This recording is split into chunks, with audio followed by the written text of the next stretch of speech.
all of those. But the one thing I remember about his instruction is he always started out telling me what I had done right that day. This was good. You were great at that. That was really the way to do it. And then he would tell me what I did wrong.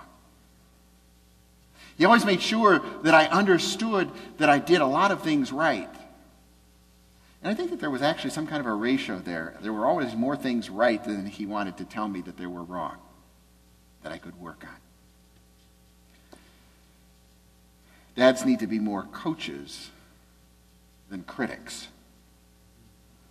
And finally, thanks, Dad, for godly illustration. And what I mean by that is, do you put forth a godly life? You know, it's one thing to instruct your kids. It's one thing to tell them about what they should do and how they should do it. It's another thing to actually live it so they can see it. And I can tell you this right now, having learned this from experience, they watch what we're doing much more than they listen to what we're doing. Okay, and this applies, by the way, in case you hadn't figured it out, to moms too. It goes both ways. Live a godly life. Why? So your children will watch you, and they'll follow that example. And that's where Paul says, follow my example even as I follow Christ Jesus. Notice he didn't say, do everything that I do. But he says, follow my example inasmuch as I follow Christ Jesus. So pick out the things that I do that are right and follow those. Don't imitate the things that I do wrong. And I can confess, I've done a lot of things wrong. I haven't been the best of parent always.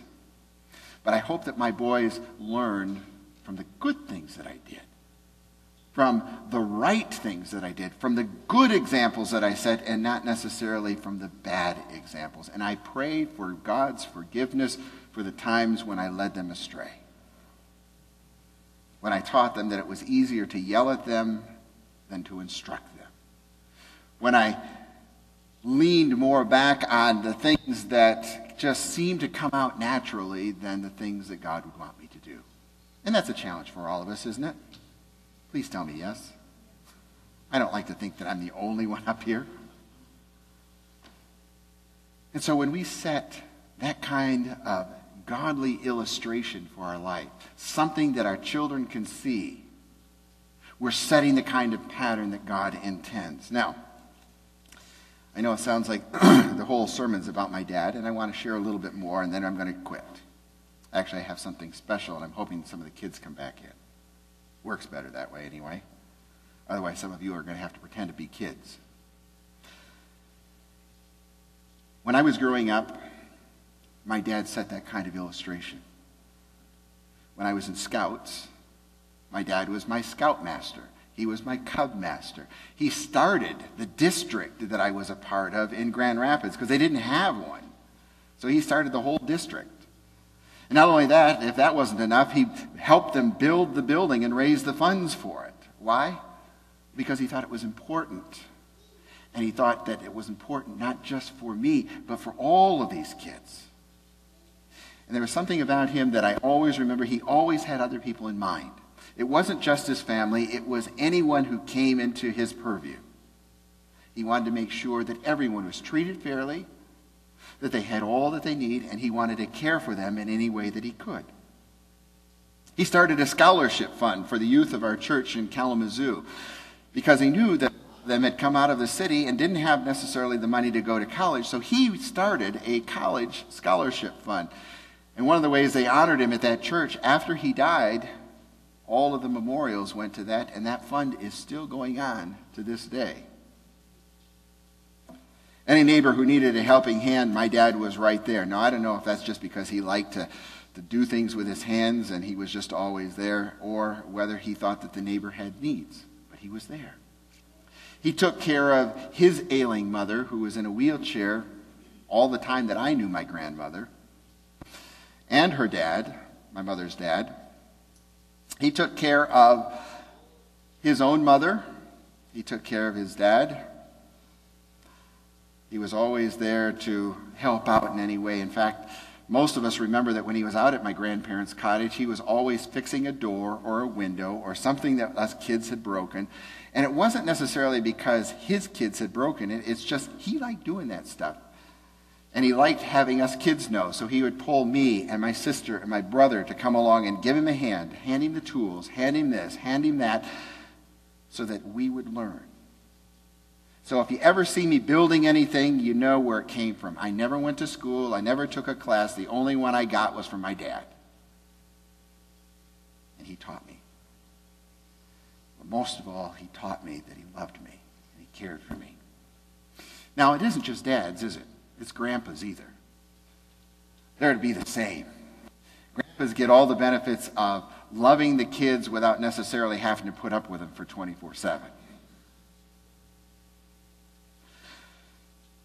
My paternal grandfather, my dad's father. Now, that's the Dutch side of my family. And he was, I can say, very stiff, very proper.